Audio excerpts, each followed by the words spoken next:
오늘도 복된 아침 말씀 묵상 모든 가족들 가운데 주님의 평강이 함께하기를 소원합니다. 오늘은 특별히 여러분과 함께 감사하는 말씀을 먼저 드리고 시작하려고 합니다. 2021년 9월 12일 주목사와 함께하는 아침 묵상이 첫 번 시작되었는데 오늘로 그 100회째를 맞이하게 되었습니다. 그동안 함께 하시고 격려해 주신 모든 분께 감사를 드리고 무엇보다도 이 영상이 시작될 수 있도록 협력해 주시고 또 기도해 주신 시드니 시니어 미션 김측도 회장님을 비롯한 모든 회원들께 감사드리고 그리고 미국과 한국에 흩어져 있는 우리 모든 믿음의 가족들이 이 시간 함께하는 것을 하나님께 감사하면서 주님이 힘주시고 은혜 주시는 그날까지 이 일을 감당할 것을 다시 한번 다짐하면서 오늘 말씀 묵상 시작하겠습니다. 오늘 같이 묵상하실 말씀은 예레미야 19장 1절에서 5절 말씀 제가 봉독하겠습니다. 여호와께서 이와 같이 말씀하시되 가서 토기장이의 옹기를 사고 백성들의 어른들과 제사장의 어른 몇 사람과 하시드 문 어귀 곁에 있는 흰놈의 아들의 골짜기로 가서 거기에서 내가 네게 이른 말을 선포하여 말하기를 너 유다 왕들과 예루살렘 주민아 여호와의 말씀을 들으라. 만군의 여호와 이스라엘의 하나님이 이같이 말씀하시되 보라 내가 이곳에 재앙을 내릴 것이라. 그것을 듣는 모든 자의 귀가 떨리니 이는 그들이 나를 버리고 이것을 불결하게 하며 이곳에서 자기와 자기 조상들과 유다 왕들이 알지 못하던 다른 신들에게 분향하며 무지한 자의 피로 이곳에 채웠음이며 또 그들이 바알을 위하여 산당을 건축하고 자기 아들들을 바알에게 번제로 불살라 드렸나니 이는 내가 명령하거나 말하거나 뜻한 바가 아니니라. 아멘. 우리가 말씀 묵상을 할 때에 본문의 교훈을 파악하는 것은 매우 중요한 일입니다. 그러나 그보다 더 중요한 것은 본문의 뜻을 살피는 일이 더 중요합니다. 성경 저자가 주장하려는 의도를 모른다면, 깨닫지 못한다면 어떤 교훈도 적용도 의미가 없다는 것입니다. 뜻도 모르면서 교훈을 받았다고 말하는 것은 어불성설이죠. 정확한 본문의 뜻을 깨닫기 위해서는 늘 앞뒤 문맥을 살피는 일이 중요합니다. 다시 말하면 전후 문맥을 살피는 것이 말씀 묵상의 기본이라 하는 것입니다. 오늘 본문 첫 절은 여호와께서 이와 같이 말씀하시되로 시작하였습니다. 그런데 여기 소개된 여호와의 등장은 갑작스러운 일이 아니었습니다. 바로 앞부분에서 예레미야가 하나님께 여쭈었던 이야기가 있었고 그것에 대한 하나님의 반응이 바로 오늘 본문 19장 첫 절 말씀이 된 것입니다. 그러니 앞장인 18장 후반에서 예레미야가 무슨 말을 했는지를 먼저 살피는 것이 우선 과제입니다. 그것이 무엇입니까? 그것은 다름 아닌 예레미야가 당하고 있는 살해 위협에 대한 탄원이었습니다. 예레미야는 하나님의 명령을 따라 백성들에게 하나님의 말씀을 전했습니다. 특별히 그 말씀은 토기장이의 비유였죠. 하나님은 토기장이시고 이스라엘은 토기장이 손에 들려진 한 동이 흙에 불과하다는 말씀이었습니다. 한 줌의 흙덩이에 불과한 너희 이스라엘 백성은 하나님의 기쁨이 되어서 유익한 그릇으로 빚어지도록 살아야만 한다는 교훈이었습니다. 그러기 위해서 하나님의 말씀을 청종하고 회개하고 돌아서야만 한다고 예레미야는 선포했습니다. 자, 그런데 백성들은 이런 예레미야의 메시지를 주먹을 들고 예레미야에게 달려들었습니다. 더 이상 말씀을 전하지 못하도록 했습니다. 선지자가 말하면 모른 척 하자고 무시하자고 선동했습니다. 그들이 거기에서만 그치질 않았습니다. 예레미야를 죽일 계획을 세웠지요. 다시 말하면 웅덩이를 파고는 거기에 생매장 해버리자는 계획을 짠 것입니다. 이런 계획을 알게 된 예레미야는 급한 마음으로 하나님께 호소합니다. 저 악한 자들을 속히 징계해 주십시오. 간청합니다. 호소했습니다. 그것이 예레미야 18장 후반부의 내용입니다. 자, 이런 예레미야의 간구를 들으신 하나님이 등장하시고 말씀하시기 시작하십니다. 그것이 곧 오늘 19장 1절에서부터의 이야기입니다. 이제 예레미야도 드디어 하나님께서 대책을 마련해 주시겠구나 한 기대에 부풀어 귀를 기울였겠지요. 그런데 놀랍게도 예레미야가 기대했던 말씀은 전혀 없었습니다. 살해 위협을 느끼고 있는 예레미야를 위한 위로의 말씀, 어디로 피하라는 피신할 장소를 주신다는 말씀은 없고 오히려 예레미야에게 또 다른 임무를 부여하셨습니다. 그 임무가 무엇입니까? 예레미야, 너는 이제 토기장에게 가라. 그리고 거기서 옹기 하나를 사라 하는 것입니다. 저는 여기서 잠시 이런 생각을 해봅니다. 과연 하나님의 관심, 하나님의 본심은 어디에 있는 것일까? 과연 하나님은 사역자에게 관심이 있으신 것인가? 지금 예레미야가 죽게 되었다고 몸부림치고 있는데 그런 예레미야에게는 관심이 없으신 것처럼 보여지기 때문입니다. 그런데 이런 일은 사역자로서의 섭섭함이 아니라 그의 백성을 구원하시고자 하시는 하나님의 마음을 더 확실하게 드러내는 감동적 장면일 뿐인 것을 우리는 깨달아야 할 것입니다.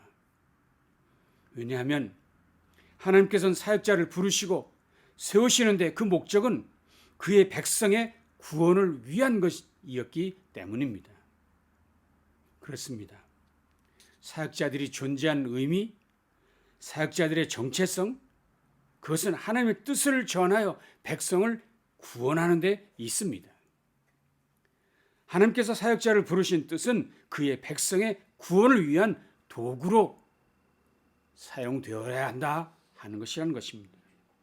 지금 하나님께서 보실 때 예레미야의 안전을 위한 대책보다는 더 급한 일, 더 중요한 일이 있다는 것입니다. 그래서 그 일을 먼저 해야 한다는 것이 하나님의 뜻이라는 것이죠. 그래서 예레미야도 자신의 안전보다 하나님의 뜻을 선포하는 일이 중요한 것을 깨닫고 순종했다는 아름다운 장면을 우리는 본문에서 보게 되는 것입니다. 그러니 그 하나님의 뜻에 순종하는 것, 충성하는 것이 부름받은 종의 사명임을 다시 한번 깨닫습니다. 또 한편 범죄한 백성을 구원하시는 하나님의 방법, 하나님의 대책은 말씀 전파를 통해서라는 것을 다시 한번 깨닫게 됩니다. 하나님께서는 그의 백성을 구원하시기 위해 기적을 사용하지 않으셨습니다. 천사를 동원하지도 않으셨습니다. 오직 그가 사용하신 방법은 말씀 전파뿐이었습니다. 그것도 사역자를 통한 인간의 언어, 깨달을 수 있는 쉬운 이야기로 늘 말씀하셨습니다. 앞선 18장에서도 토기장이 손안에 있는 진흙 한 덩이로 이스라엘 운명을 설명해 주셨습니다. 인생은 창조주의 손안에 달려있는 흙덩이와 같은 존재라는 사실을 강조하려 하시는 것이었죠. 오늘 19장에서도 주님은 예레미야에게 말씀하셨습니다. 너 토기장에게 가서 옹기, 토기로 된 그릇 한 점을 사들고 백성 중 어른들, 제사장의 어른 몇 사람과 함께 하시드문 어귀에 있는 흰놈의 아들 골짜기로 가라. 그리고 그들의 목전에서 이 옹기 그릇을 깨뜨려라. 그리고는 이렇게 외치라. 만군의 여호와께서 말씀하신다. 이렇게 산산조각난 깨어진 그릇이 다시 완전해질 수 없는 것처럼 하나님의 손에서 진노를 받은 이스라엘은 다시 회복될 수 없다. 무슨 말씀인가요? 하나님께서 사랑하신 이스라엘이라도 말씀을 듣지 않고 끝까지 불순종하면 산산조각난 이 그릇처럼 다시는 회복될 수 없는 민족이 되고 말 것이라는 말씀입니다. 참으로 두려운 말씀이지요. 예레미야가 백성의 지도자들을 이끌고 갔던 흰놈의 아들 골짜기도 백성들에게는 의미 있는 장소였습니다. 흰놈이라는 단어는 히브리어로 게헨놈, 헬라어로는 게헨나, 즉 지옥의 입구라는 뜻입니다.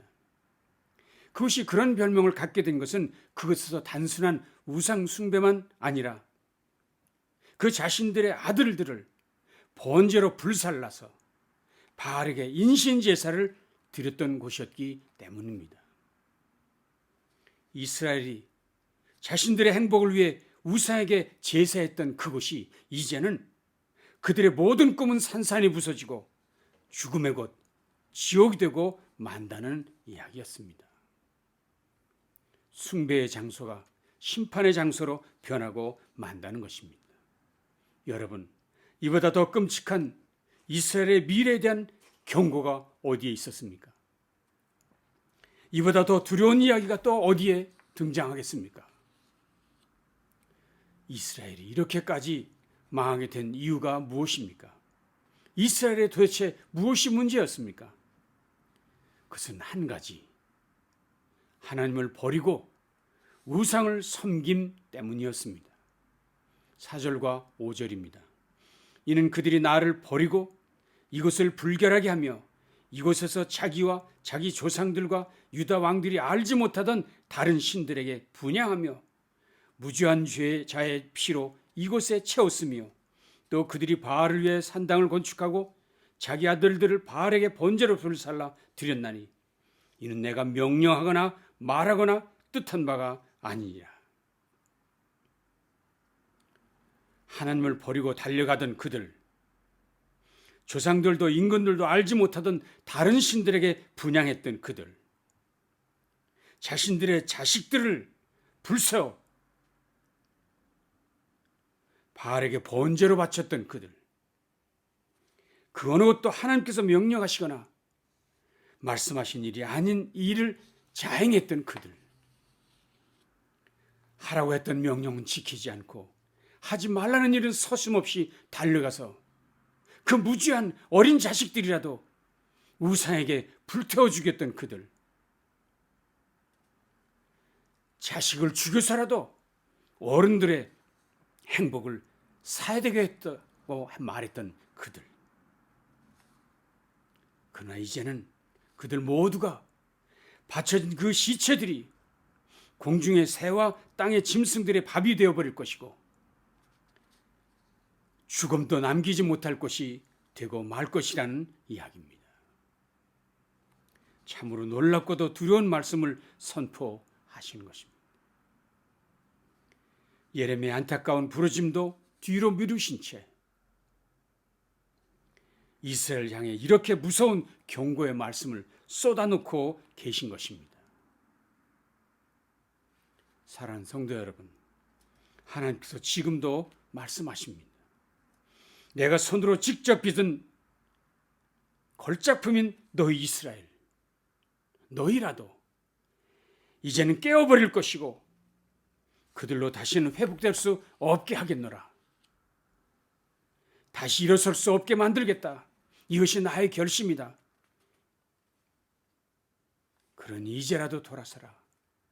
내가 명하지도 가르치지도 않은 길에서 더 이상 머뭇거리지 말고 이제라도 순종하거라. 그렇습니다. 이스라엘을 위한 구원의 길, 이스라엘을 위한 하나님의 구원 대책은 이것입니다. 오늘 우리에게도 동일하게 말씀하십니다. 이는 내가 명령하거나 말하거나 뜻한 바가 아니다. 무슨 말씀인가요?